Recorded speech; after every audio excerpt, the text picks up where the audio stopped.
Hi everyone, welcome to the very first video publication from MilitiaWorks, where the production quality of our rifles far outpaces that of our videos. My name's Dane, I'm the proprietor of the small interstate arms dealing outfit, and today I'm going to be kicking off a little series we're going to do giving you guys an in-depth look at each of the different products that we have to offer. Now, we do have pretty extensive write-ups on our website at militiaworks.com for each of our products, but if you're anything like me, you'd rather sit and watch and listen to video with somebody giving you hands-on demonstration and description rather than reading a wall of text on a website. So, without further ado, let's get into today's GAT de jour, the J.O.E. carbine. So, what is the J.O.E.? Like many other things in the gun industry, J.O.E. is actually an acronym. J.O.E. stands for Just Ordinary Everyday. As you can see, it's a pretty basic, inoffensive, and approachable rifle. The J.O.E. is meant for the shooter who may have picked up a price gouge budget rifle in the peak of the most recent gun buying panic, who's maybe looking to step into something that has a little bit better QC and closer attention to detail than your typical off-the-rack gun at this price range.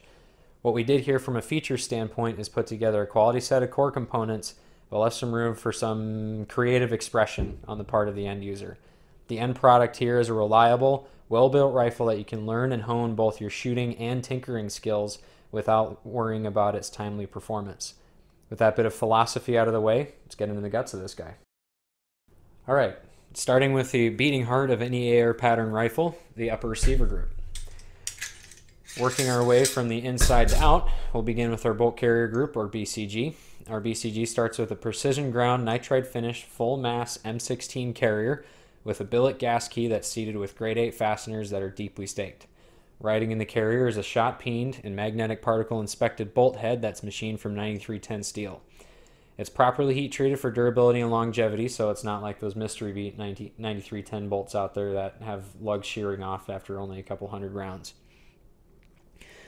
The extractor is also machined from 4140 tool steel billet rather than a metal injection molded or MIM part like has become common on the commercial market. On the inside is the rubber spring insert and crane spec O-ring for improved extraction force. Moving forward to the pipe actually slinging the lead is we have a Ballistic Advantage Modern Series barrel.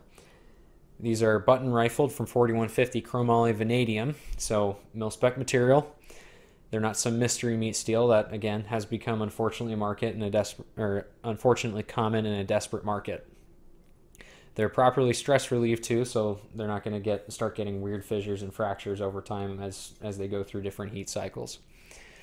Honestly, these are some of the best performers bang for your buck on the market, not just at an affordable price point, but they are dead nuts accurate, and they're also gassed to shoot most commercially available rounds out there unsuppressed, so anything ranging from your 223 steel case stuff, Wolf, Tula, etc., up to full power 5.56 loads. If you are going to run something with a can up front, I would recommend either using an adjustable gas block like the Superlative Arms that we offer through our configurator on the website, or doing some additional tuning with either a specially tuned gas tube from somewhere like Black River Tactical, or playing with your weights and springs to an extent. That can help alleviate some of the issues you may encounter. Moving our way up, we have a low-profile gas block that has the set screws that are set into two dimples that are actually drilled into the barrel, so it gives them a nice solid seating surface. Those are torqued down, and the barrel and the block are both cross-drilled and pinned with this high-strength stainless steel roll pin. So even if those screws start backing out, that roll pin's there as an extra bit of insurance to make sure that your gas block stays in the right place and the gun keeps running. We don't use a high temp thread locker of any kind, just because, as the old adage goes, there's no replacement for torque, and there's some other good reasons not to that we've discovered through testing that we can elaborate on a later date. At the end of the barrel for the J.O.E. is the venerable A2 birdcage compensator. It does a good job of mitigating flash and driving the muzzle down ever so slightly without increasing blast or concussion. That's more common with full-blown comps or breaks. It's not as obnoxious, it doesn't break the bank, and it's a solid performer, and it fits into the ethos of the rest of the build that we'll talk about a little bit later. The standard rail offering that you see here has 7 sides of full M-lock attachment. On the top is a smooth surface that interrupts the Picatinny top rail. Gives you a nice profile for that modern thumb over bore grip that's become very common and very popular, especially with newer shooters that are trying to get some good control over their rifle under recoil. We do offer this guy here, which it uses the same lockup mechanism, but it has a full-length Picatinny top rail that gives you plenty of rail estate to mount lights, switches, lasers, iron sights, anything really that a more serious user might be looking to run on the top there. It does shave this bottom rail section in the lower offset for some lightened ventilation cuts to kind of mitigate for the weight out of that full length top rail. But this is definitely a good option for somebody who's looking for a little bit more versatility on the top. On the inside again, we'll show you using this barrel assembly from a Dissident. Every rifle ships with ground and polished feed ramps. That helps aid in reliable feeding, especially if you're using something steel case that has puts a little bit more drag on the action. Everything, as you see it here, is also seated into a mil-spec forged 7075 T6 aluminum upper receiver. If it ain't broke, don't fix it. I know there's a lot of controversy over the forward assist, but as it turns out, it is there for a reason. The charging handle on the J.O.E. is your typical mil-spec 7075 T6 aluminum forged charging handle. It's not a cheapo billet one that's going to bend and shear as it heats up and gets put underneath a little bit of pressure under a more sustained and rigorous firing schedule. Moving on down to the regulated part of the rifle, we have a forged 7075 T6 aluminum receiver, just as Eugene Stoner intended. On the bottom, you can see we have a nice flared magwell that will assist in magazine changes. All throughout, we have a set of quality mil-spec parts. The only bit of added flair is this integrated right side bolt release. Our customers have kind of taken to calling it the button. It definitely speeds up reloads for right-handed shooters and is a nice option for lefties to reach up and hit with their thumb instead of trying to reach up and grab the traditional paddle with their index finger like that. Riding on the inside is a pretty standard mil-spec fire control group. The only thing that really makes it any different is that it does have some polished interfacing surfaces that remove some of the extra grit that you get on your typical GI trigger. Is it a lightning fast competition trigger? By no means, no.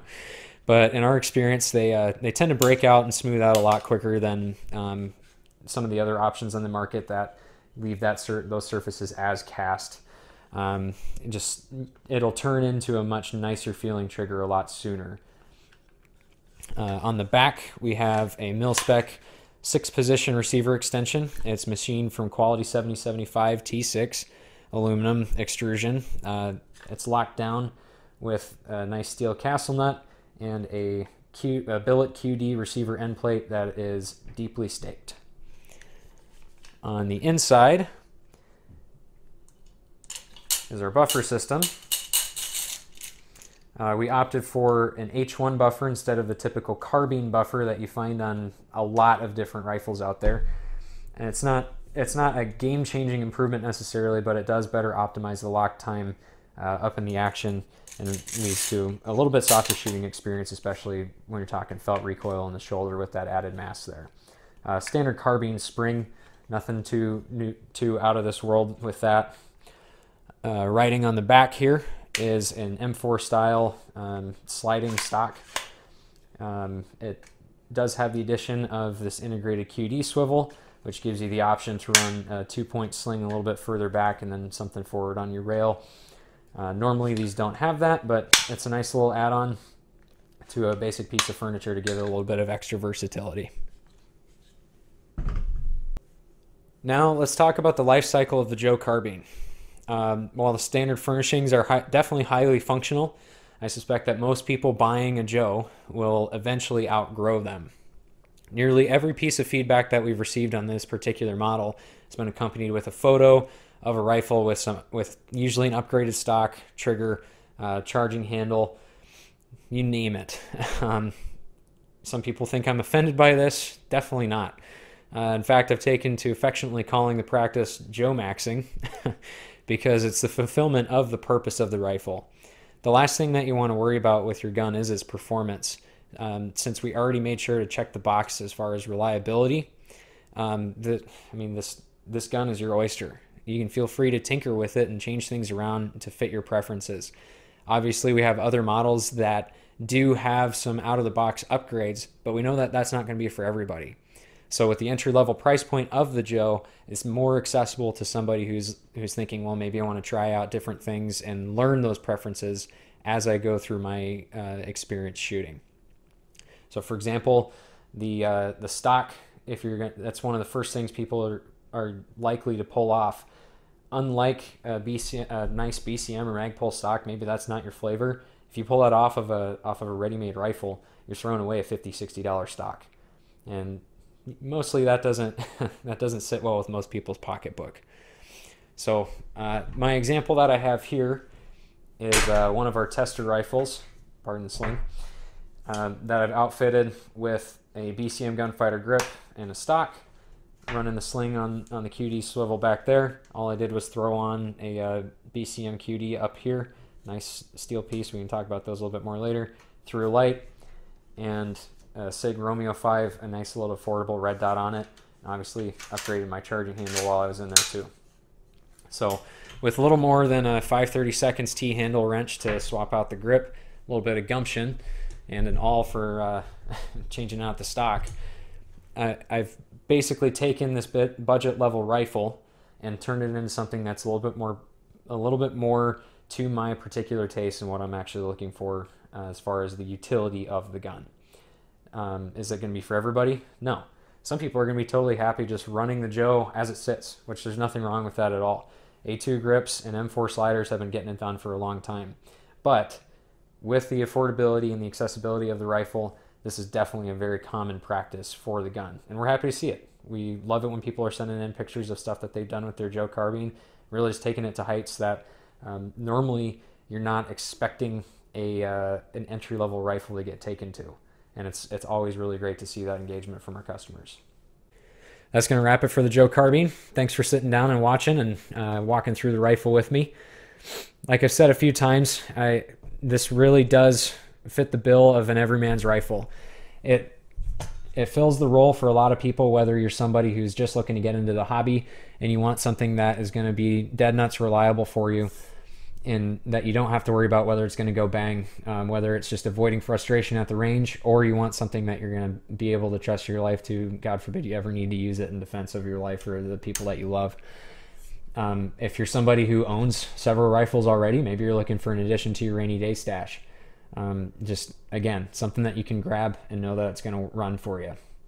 We took care of all the important bits here, ensuring that you got the modularity of that M-LOK rail, a nice quality barrel and quality bolt carrier, and a gas system that's going to keep the gun running for you. We left some room here for some creative expression on your part, like I said, to either swap it for exactly what you know you want already, or if you're somebody who isn't sure about what you're looking for, you haven't had the experience, you haven't tried out the different options that are out there on the market, pull them off, try it out. You're only losing $2 swapping your grip out. You're not losing 20 because you end up not liking an MOE grip. So have at it. Half the fun of this hobby is tinkering with your rifle and trying out new things as either things come out or you learn that sometimes the old ways are the best. At any rate, I appreciate you guys taking the time to sit down with me.